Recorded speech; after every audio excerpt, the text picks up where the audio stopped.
Pagkatapos nga ng 2 taon, nagdesisyon ulit kami na bumisita sa isla ng Dos Hermanas. Hindi para mangisda kundi bisitahin lamang ang napakagandang paraiso. Napakaganda ng biyahe namin dahil ang dagat ay kalmang-kalma. At makalipas ang 45 minuto, narating na namin ang napakagandang isla. Pasilim na ang araw nang dumating kami dito sa isla.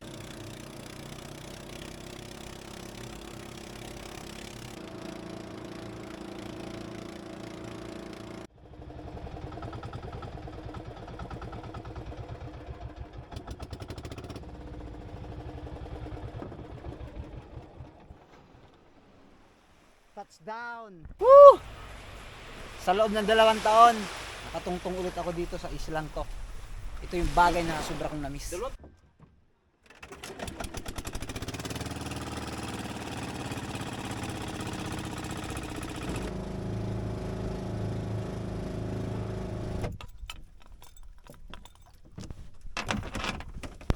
Pamilaw mo.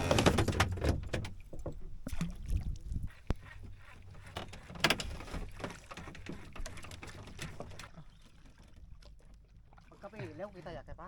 Peace on mga ka-island. Pumis on yapon na kaling. Lapis on nila yapon. Pagkapis-pes. Pagkarating nga namin sa isla, binabalang namin ang aming mga gamit at kami ay umalis ulit para mag-jigging. Wala kasi kaming dalang ulam para sa aming hapunan. Nasabitan. At sa aming Rube? pagkaon, binayain Snapper? kami ng isang pirasong isda, ang Rube Snapper na siyang ulam namin sa gabi.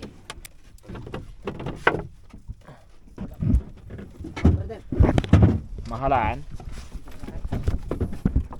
Pagkalipas ng mahabang oras na aming pamamahinga sa aming pagtulog, nagising kami sa huni ng maraming ibon dito sa isla. Ito yung sinyales para bumangon na at humanda na ng kape. Ah.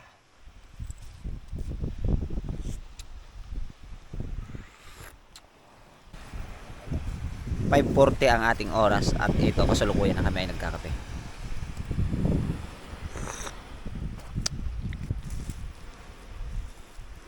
Pagkatapos kasi namin kumain ng agahan, ang aming plano ay umakyat sa bundok ng Dos Hermanas. Mag-ikot-ikot doon kung ano ba yung mga magandang makikita natin doon sa bundok. Pagkatapos nga naming maluto ang aming ulam, nagsandok na agad kami para sa aming agahan at dito namin nalaman na wala pala kaming dalang pinggan. Kaya ito na lang yung aming kinainan, ang taklob ng makina. Oh.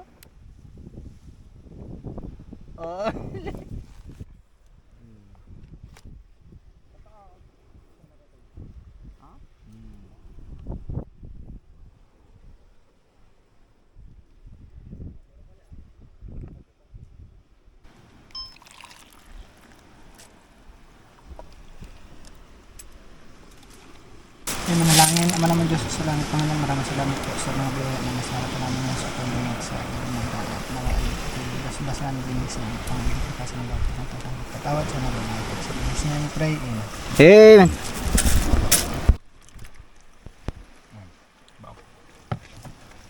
Patay naman siya.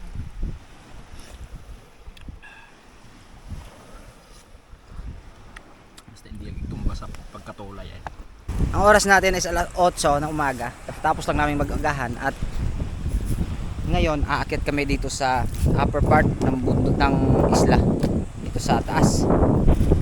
Ibisitahin natin yung mga kasi dati 3 years ang nakalipas, nakaakyat kami dito. Marami kami makikita ng mga empty shell ng Taclobo dito sa taas. At ngayon, dahil nakarating ulit tayo dito, titingnan natin kung nandun pa ba o kung ano, kung may nabago ba dito sa bundok ng Dos Hermanas.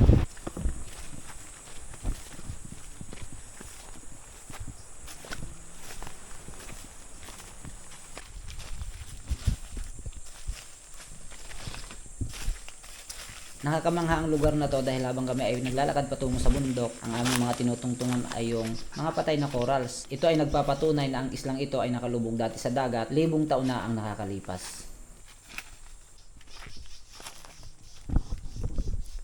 Dito sa area, walang puno ng nyog pero may nakita tayo ng mga nakatambak na nyog dito.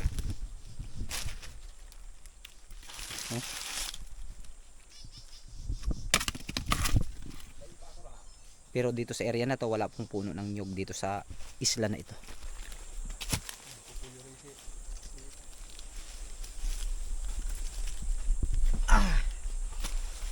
Ngayon lang ako makaakyat dito. Grabe. Ano talaga suno? Parang patunay talaga. Ito talaga yung patunay ng Nakasubmerge. nakasubmerge. Ito sa ilalim.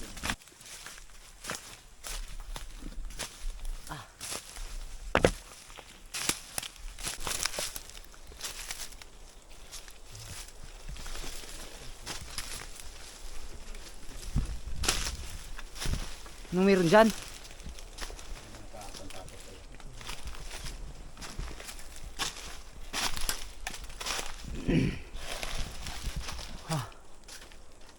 Tapos ito ha. Iba-ibang klase formation sa tayo. Parang tunog no. Kamayan, ha? Pero parang ano, malambot siya, no? Ano ba? Baka kasi pag pinupok mo mabasag eh. Grabe.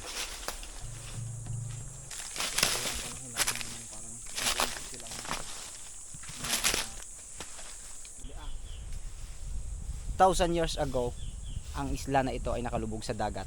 Patunay ang mga batong ito na makikita mo talaga na ito ay mga nasa ilalim ng dagat dati.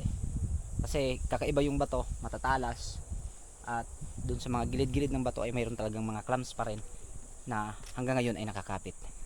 Nadaanan natin, may nadaanan ako na ganito, napansin ko lang. Ito ay mga sa nyog, biniyak na nyog tapos itinali sa isang bagay. Meron kasing mga dumadayo dito para mga hunting ng mga coconut crabs. Ito yung ginagawa nilang pamain para ang mga coconut crabs ay mahuli nila. Doon sa baba, hindi lang dito, doon pa sa baba, meron na rin kaming nakita doon. Iniwan na ako ng mga yon. Hindi ko kabisado yung area. 2 taon na nakalipas nung umakyat kami dito sa islang to. At hanggang doon lang kami, hindi na kami nakapunta hanggang dito talaga sa pinakataas. Pero this time, ito talagang malapit na kami doon sa pinakatap ng islang to. Sa aming patuloy na paglalakad dito sa bundok, nakadaan ako ng muhon. Ito yung patunay na ang islang ito ay mayroong nagmamayari.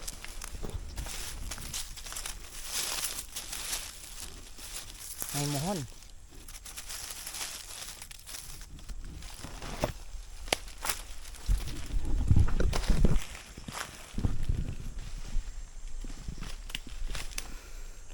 May nadaanan tayong muhon.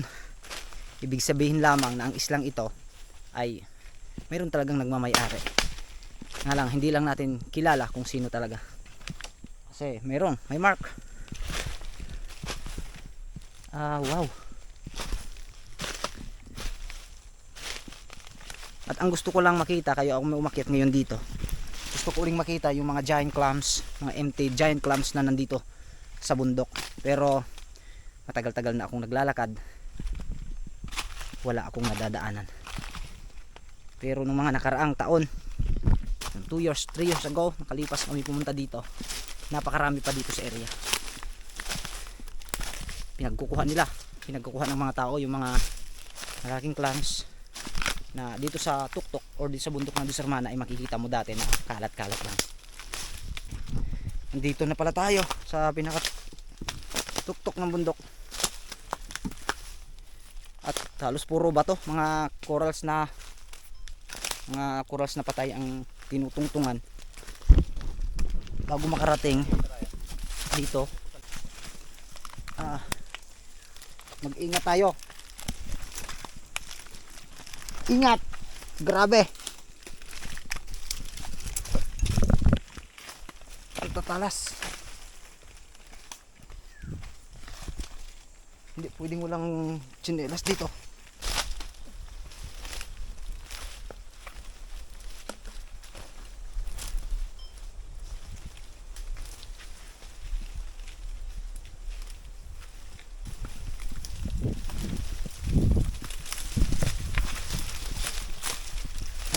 Grabe.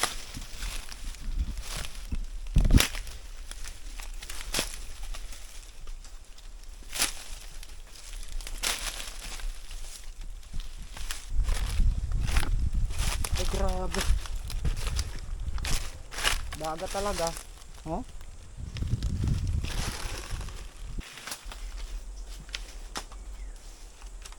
Ayos na niya.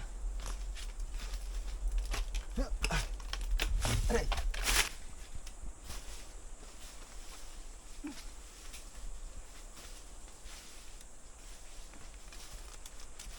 Pagkatapos ng isang oras namin paglalakad-lakad sa bundok, ito nakababa na kami at natatanaw na ulit namin ang dagat. Finally, nakababa na rin tayo.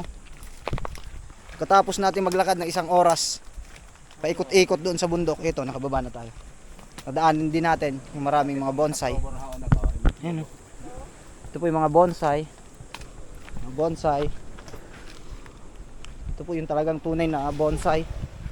Ito, pinagtanggalan ng taklobo. Yan, oh. Tunay na bonsai. Medyo nalungkot lang tayo dahil yung mga taklobo na nakakalat doon sa bundok o yung mga nakadikit sa bato, hindi na natin nakita kasi nga siguro kinuha na talaga ng inubos na ng kahako ng tao. Yung shape niya so, no? Pero ito, yung shape.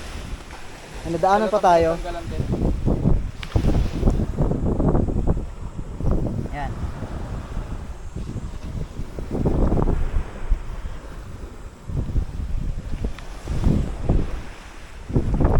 Mga shell ng taklobo na naiwan doon na kung mapapansin natin hindi na rin maganda yung shape dahil basag-basag na rin dahil sinisinsil nila at ikinukuha.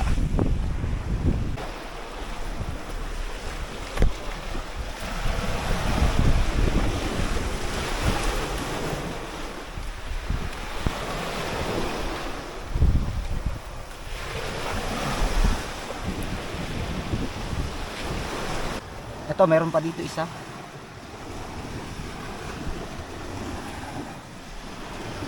Malaking taklobo. Ito yung patunay ng taklobo. Kapal. Kapal. Imagine mo kung may buhay pa siya. Diba? Napakalaki. May perlas na siguro ko, no? Dati ito, Palagay mo may perlas yan. Son. siguro dati. Oo, pero So, ganun kalaki, no? kung mapapansin natin, basag na. Dati kasi ito, nakauslit na malaki dito. Grabe, no? Kita naman natin na ba't siya nabasag. Ito ay Sinadya. sinisinsil nila para maiuwi yung part ng taklobo sa kanila. At sa aming pagbaba, daanan namin dito sa kabilang side ng isla, yung mga tao na nakahiga, ito ay mga mangingisda galing ng Marinduque.